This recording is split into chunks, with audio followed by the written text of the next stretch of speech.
Sa ballot that was rejected first. Live mula sa GMA Network Center, ito ang 24 Oras. Magandang gabi po, Luzon, Visayas at Mindanao. Pumasok na sa loob ng Philippine Area of Responsibility ang binabantayang low pressure area at may posibilidad itong maging kauna-unahang bagyo ng taon. Ang pinagsamang epekto ng LPA at habagat nagpaulan sa malaking bahagi ng bansa, gaya po sa Metro Manila. Sa gitna ng malakas na buhos ng ulan sa Valenzuela, may sumiklab ding sunog sa bodega na puno ng mga tangke ng LPG. Nakatutok live si Jamie Santos. Jamie. Mel Emil Vicky, dahil nga sa malakas na ulan kaninang hapon, ilagdulot siya ng pagbaha sa ilang kalsada sa Metro Manila dahilan sa pagbagal ng usad ng trapiko at perwisyo sa mga motorista at commuters. Dahil sa malakas na ulan, halos nag-zero visibility sa EDSA Balintawak pasado alas 3 ng hapon. Sa gitna ng malakas na buhos, ilang bata ang nakuha ng naglalaro at naliligo sa ulan habang nagtatampisaw sa baha. Sa monumento, gutter deep ang baha at bumigat ang trapiko sa lugar.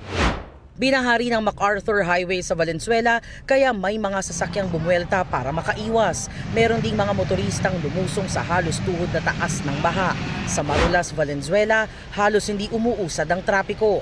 Marami ang ayaw lumusong sa takot na masira ang makina ng kanilang mga sasakyan. Maging isang ambulansya na ipit sa gitna ng baha sa MacArthur Highway sa taas ng baha. May mga rider na sumilong muna sa sidewalk pero mayroong ding lumusong sa halos abot bewang na baha. Pag nagtagal pa ako, baka lalo ko mag-uwis ng buhay. At Kaya, kung nag-iisip ka doon, so hindi talaga ako nagdalawang isip. Nilusong niyo na po talaga. Yes. Lakad na lang, basahan eh.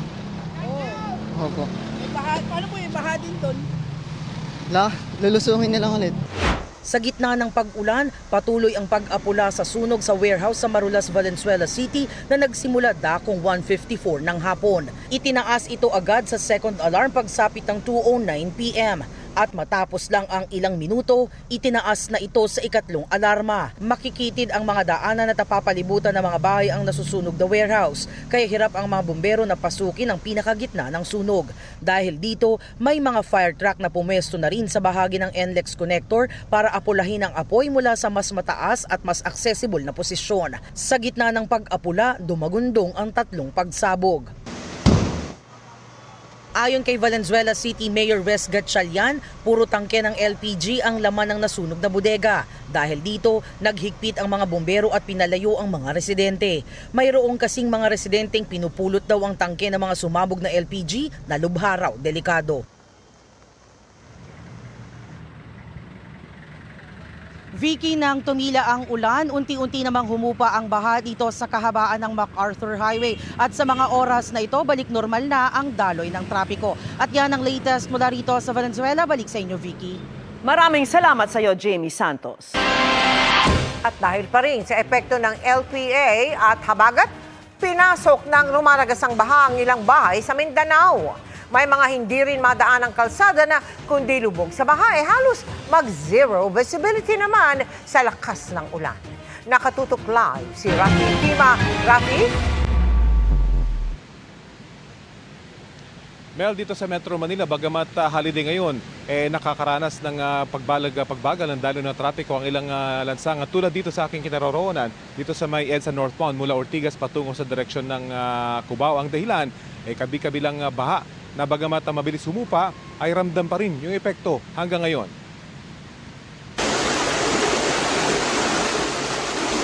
Ganito katindi ang bahang rumagasa kagabi sa bayan ng Alyosan sa Cotabato.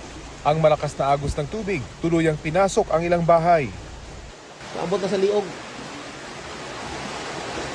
Tanawa ko. Kaya pa na napusog pa gani Kanya-kanyang akyat at hakot ng mga gamit ang mga apektadong residente. Grabe. Tingnan mo yung tubig Pati simento, bakwis. Ayan, dito sa labas ay wala na. Mataas na talaga. Bumuhos din ang malakas na ulan sa bayan ng Midsayap. Ayan, mataas na talaga. Wala na. lubog na kami dito. Inabot na rin ng baha ang loob ng ilang bahay. Ito, pinas- Binahari ng ilang bahagi ng Coronadal City sa South Cotabato. Sa Barangay Kakub, halos lamunin na ng baha ang isang tulay. Matinding baha rin ang naranasan sa Lamitan City, Basilan kasunod ng tuloy-tuloy na pag-ulan doon. Ang lalaking ito pilit tinawid ang abot bewang na baha. Maging ang ilang bahagi ng Luzon, nakaranas din ng mga pag-ulan kaninang hapon gaya ng Alaminos, Laguna. Bumuhos din ng malakas na ulan sa Metro Manila. Halos mag-zero visibility sa ilang kalsada. Sa kasagsagan ng malakas na ulan kanina, 2 motorsiklo ang nadulas sa bahagi ng Ortigas Flyover northbound. Paalala ng mga otoridad maging maingat sa pagmamaneho, lalo na kung masama ang panahon at madulas ang kalsada.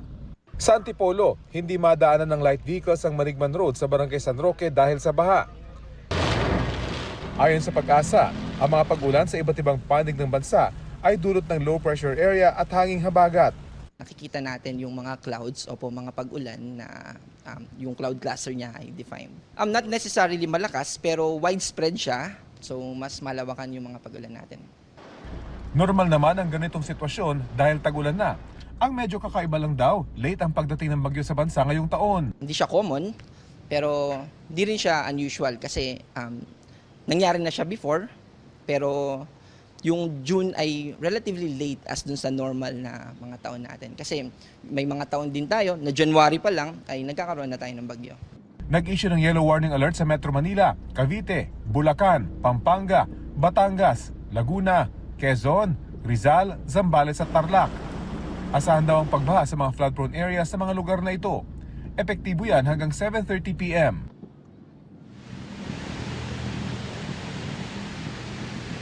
Ngayon at madilim na at patuloy pa rin bumabagsak yung ilan paminsan-minsan ay pinag-iingat pa rin yung mga motorista sa pagmamaneho dahil sa madulas na kalsada.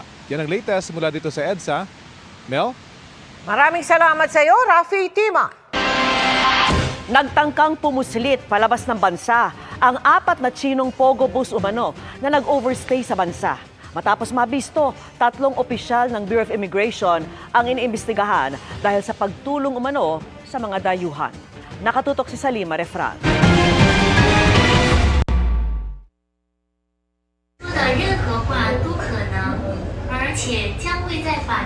Inaresto ng Bureau of Immigration ang 4 na Chinese na nagtangka umunong bumuslit palabas ng bansa sa NAIA Terminal 3 noong June 2. Sa incident report kay Immigration Commissioner Joel Viado, sinabing nakita sa CCTV ang isang immigration officer na nagtatak ng pasaporte ng isang pasahero.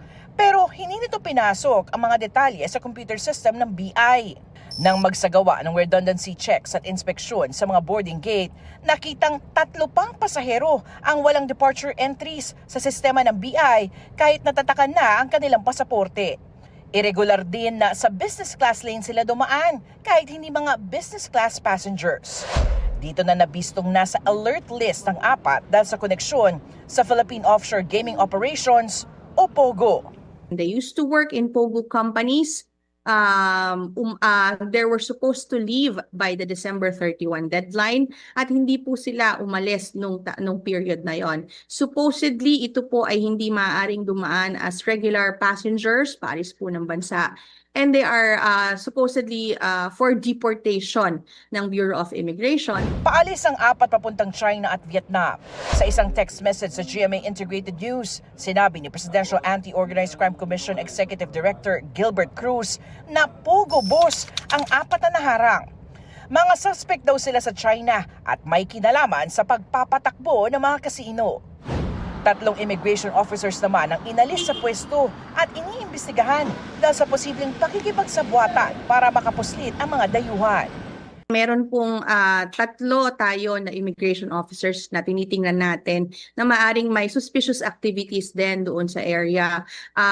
Nakita po ng ating team na sila po ay parang namimili kung saan pupunta, saan upo. Despite not being assigned doon sa mga upuan na yon, maaari para mag-facilitate.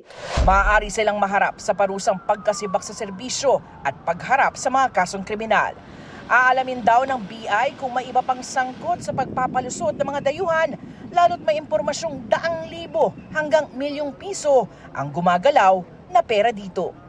The investigation po will be a full investigation sa buong operations ng ating mga personnel dyan po sa paliparan, at kung may mga kailangan pang baguhin, alisin at palitan, yan po ay gagawin din. Nakapiit na ang 4 na POGO bosses sa Immigration Detention Facility sa Bikutan habang hinihintay ang kanilang deportation proceedings.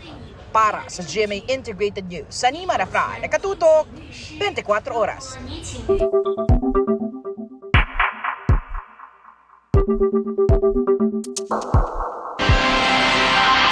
Wala raw nakalagay sa konstitusyon na pwedeng basta na lamang ibasura o di kaya'y i-return to sender ang articles of impeachment. Yan ang iginiit ng isa sa mga miyembro ng House Prosecution Panel para po sa impeachment ni Vice President Sara Duterte sa gitna ng pagtutok nila sa presentasyon ng articles of impeachment sa Senado sa susunod na linggo. Nakatutok si Tina Pangaliban Perez. Wala nang atraso ng House Prosecution Panel sa impeachment proceedings laban kay Vice President Sara Duterte.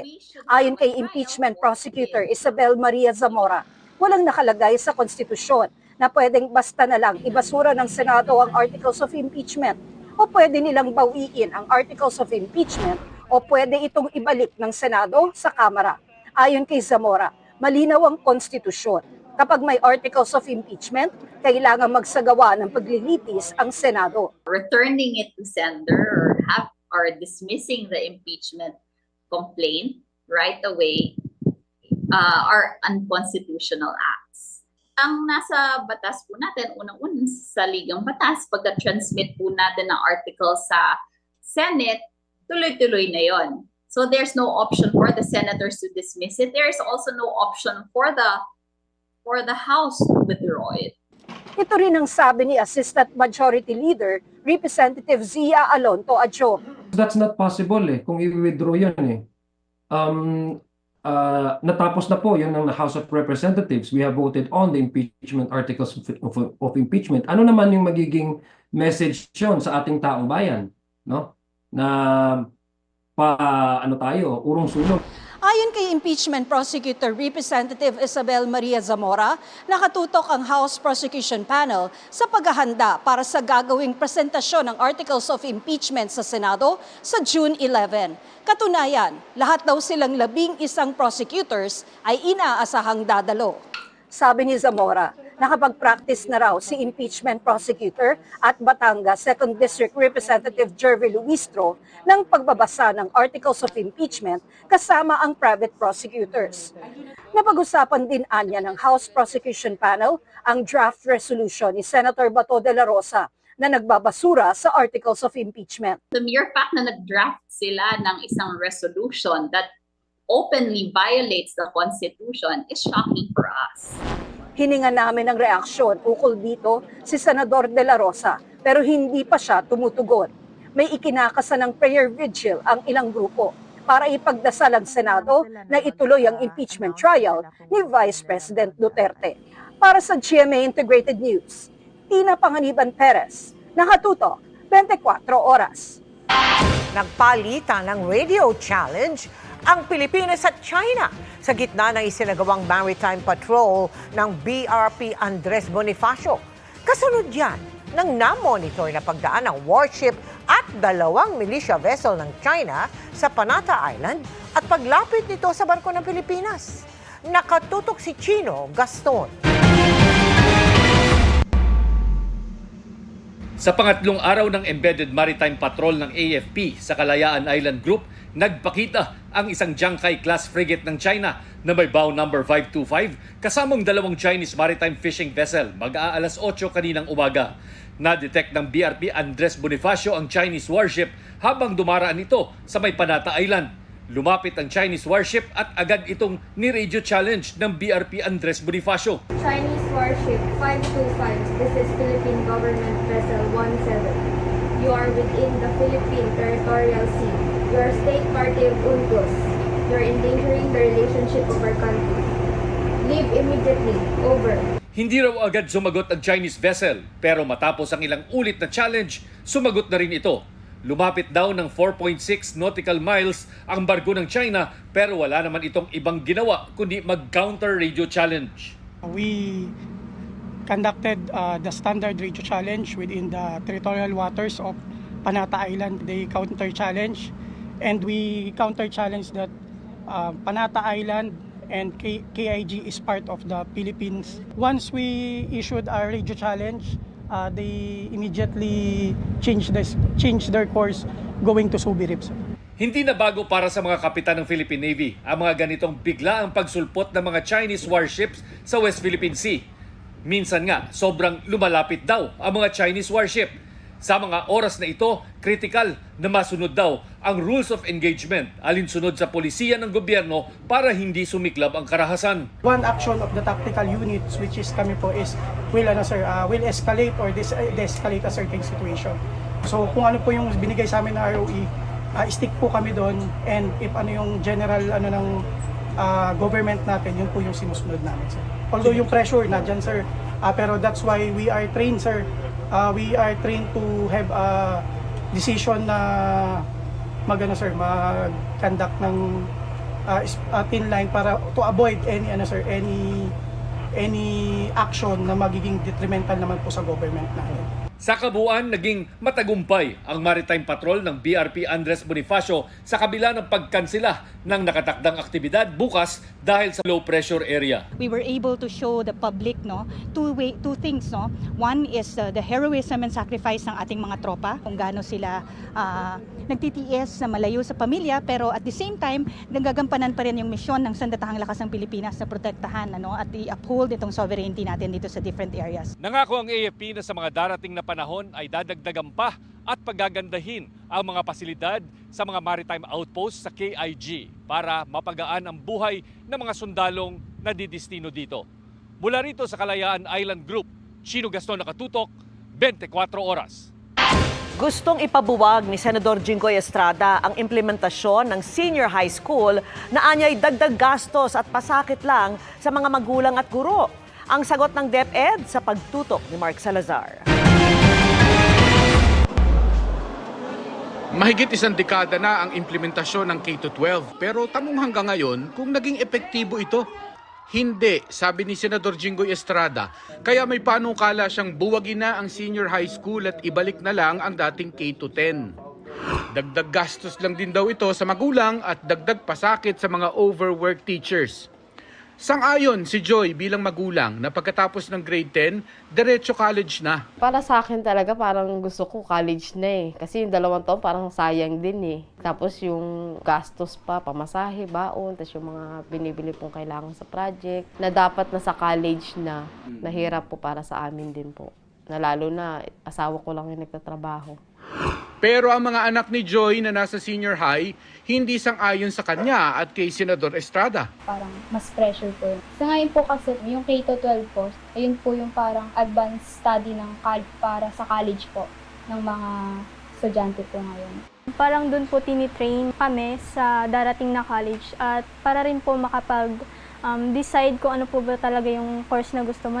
Ayon sa Rural Education Advocate na si Professor Arlene Marasigan, sablay man ng K-12, hindi ito kasalanan ng programa, kundi kasalanan ng implementasyon. Whether we are ready or not during the time of President Aquino, we push for it because that's the demand and the need for global competitiveness. Nung inaproban ang senior high school, kulang na kulang po tayo sa resources. It's not the issue of walang pinagbago, but it's the issue of lack of preparedness. Ang tama at maayos na K-12 ay sapat daw dapat na diploma para makakuha ng disenteng trabaho ang mga estudyanteng walang pang-college. Hindi rin daw dapat katwiran na dagdag gastos lang ang senior high, kaya wag na lang.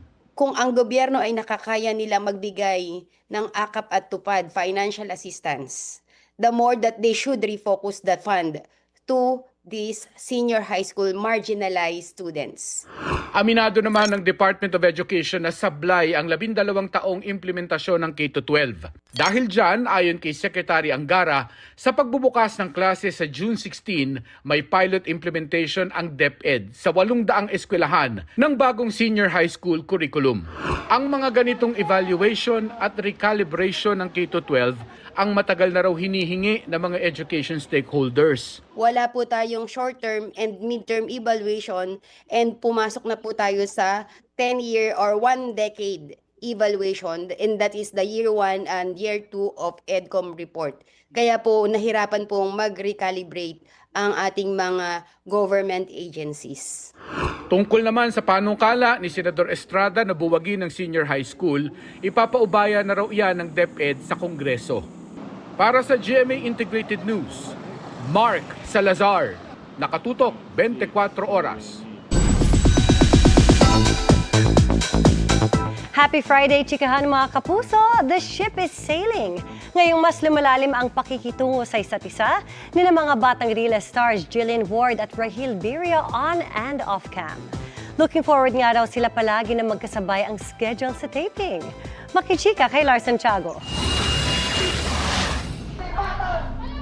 Sa napapanood na kwento ng mga batang Riles, mas lumala ang sakit sa dugo ni Lady na ginagampanan ni Jillian Ward.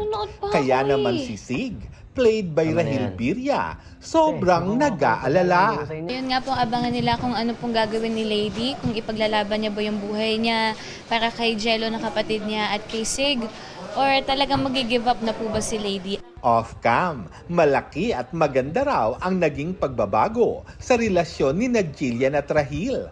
Hindi lang bilang magkatrabaho, kundi maging sa personal na pakikitungo sa isa't isa. Mas naintindihan ko po ngayon si Rahil. Siguro mas may trust na rin ako sa kanya ngayon. Kahit hindi siya naniniwala, mas may trust ako sa kanya ngayon. And parang mas open na rin po ako sa kanya compared nung abot kamay days namin. Papasalamat ako nandito siya dahil marami rin akong naisabi na hindi ko maisabi rin before. At yun, mas naintindihan niya daw ako, di ko alam. Kung totoo ba na may tiwala na siya sa akin. Meron nga! Ano ba ang hindi masabi ni Rahil noon kay Jill pero nasabi na niya ngayon? Ang nasabi ko sa kanya is...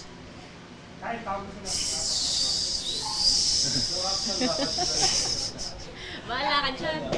Basta may nasabi ako na naisabi ko na din ngayon na hindi ko nasabi dati. Kung i-describe mo daw sa isang kanta, anong kanta daw? Naiilang? Kilig ang hatid ni Jillian at Rahil sa marami nilang fans sa pagtatambal nila sa mga batang Riles. Kaya naman lalong dumadami ang nagsiship sa kanilang dalawa. Nagpapasalamat po ako sa mga fans na nagsiship sa amin. Kasi nakakatuwa po, lagi po akong kinikilig pag nakikita ko yung mga edits namin. Mag-isa, nanonood ako, kinikilig ako. Ako din po, napapascroll din ako, nakikita ko yung mga edits nila. At saka actually, chinecheck ko yung mga repost niya. So nakikita ko lahat ng mga edits na napapanood mo din, na ganun ka mag-react. Natutuwa rin daw ang dalawa kapag natatanggap nila ang schedule ng taping at alam nilang magkikita sila sa set. Ito walang halong biro kapag nakikita ko na may taping, mas nalulook forward ko kasi nandun si Jill kasi na-inspire ako lalo magtrabaho po na pag nakakita ko nakasama siya. Ako natutuwa po ako kasi, yun nga, nasabi ko na rin naman sa kanya to na kapag nagtitaping ako, wala, parang dahil nandyan siya, komportable ako. Kasi siya talaga yung pinaka-close ko po since abot kamay din. I mean, Naniwala ako. Wag na nga! Oo, tuloy mo. Ayaw niya eh! Tuloy mo, gusto ko. Gusto ko. Lars Santiago, updated sa showbiz happening.